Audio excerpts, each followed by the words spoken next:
மாண்புமிகு திரு உதயநிதி ஸ்டாலின்.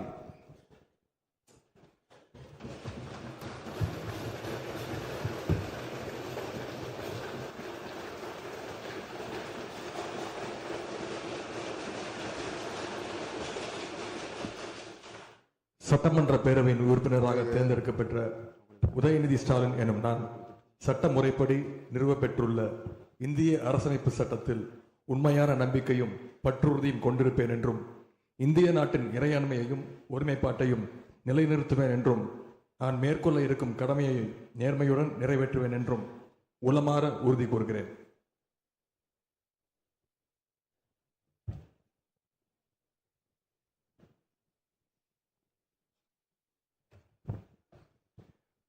மாண்புமிகு திரு எடப்பாடி கே பழனிசாமி.